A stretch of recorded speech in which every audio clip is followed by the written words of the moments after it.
आपको पहला नंबर जो आधारी राशि है उसके बारे में बताना चाहता हूँ। आधारी राशि क्या होता है? आधारी राशि इसी का दूसरा नाम है या मूल आधारी राशि, मूल राशि से बोलते हैं। अब मेरे भाई कि अगर हमसे पूछ दे कि आधारी राशि क्या, तो हम क्या बोलेंगे कि वो भौतिक राशि। हम वो भौतिक राशि क्यों बोले? क्योंकि मेरे भाई हम तो जाने कि जो आधारी राशि वो भौतिक राशि का प्रकार है। अगर वो भौतिक राशि का प्रकार है तो भौतिक राशि कौन सा प्रकार, उसके परिमाण के आधार पर उसको दो भागों में बांटते, एक आधारी राशि दूसरा व्युत्पन्न राशि। तो हम आधारी राशि का डेरिवेटिव कैसे करेंगे, परिभाषा डिफिनेशन कैसे देंगे?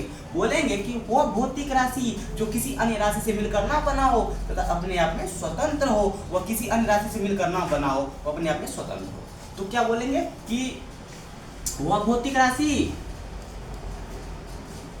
वह भौतिक राशि जो किसी अन्य राशि से मिलकर ना बना हो, वह भौतिक राशि जो किसी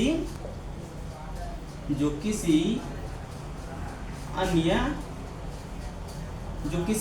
भौतिक राशि से मिलकर ना बना हो, जो किसी अन्य भौतिक राशि से मिलकर ना बना हो,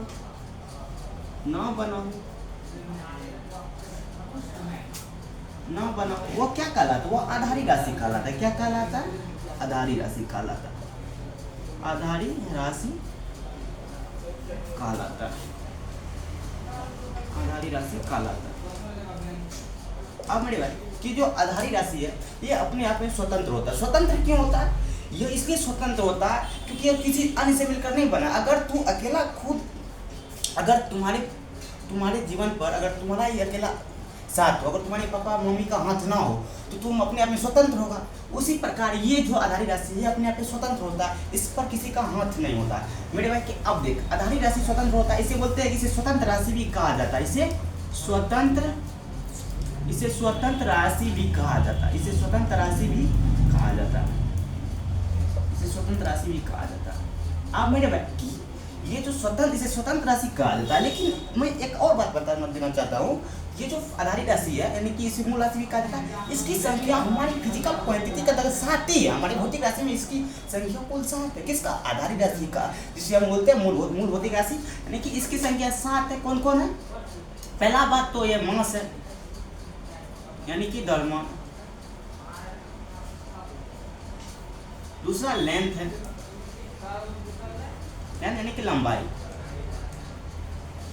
तीसरा टाइम है, यानी कि समय। चौथा है टेम्परेचर, यानी कि तापमान। चौथा ये पांचवा है इलेक्ट्रिक करंट। शॉर्ट कॉपी लिख देता हूँ, इलेक्ट्रिक करंट। इसे बोलते हैं विद्युत धारा।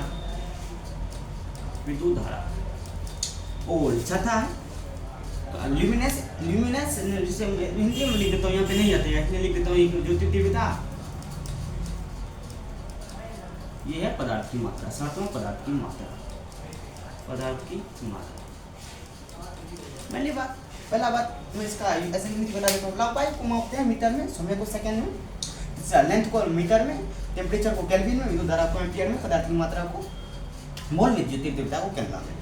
और दोस्तों ये जो 7 फिजिकल क्वांटिटी यानी मूलभूत राशि है, यह राशि से और दूसरी राशि मिलकर बना होता है, लेकिन यह किसी अन्य राशि से मिलकर नहीं बना होता है। और हम बात करें मास की और लेंथ की, टाइम की, तो ये जो मास लेंथ टाइम है इसका आवश्यकता बहुत ज़्यादा होता है फिजिक्स में, लेकिन ये सब जो है इलेक्ट्रिक करंट, ज्योति तीव्रता, पदार्थ की मात्रा, इसका उतना यूज नहीं होता हमारे फिजिक्स के अंदर। लेकिन ये जो है बेसिक, सबसे पहले तो यही तीनों का खोज हुआ था, मास लेंथ टाइम का, लेकिन इसका बहुत आवश्यक है, इसे बहुत आवश्यक पड़ता है इसका, लेकिन इसका उतना आवश्यकता नहीं होता। तो अब मैं आधारी राशि के बारे में बता दिया, अब मैं व्युत्पन्न राशि के बारे में बताना चाहता हूँ।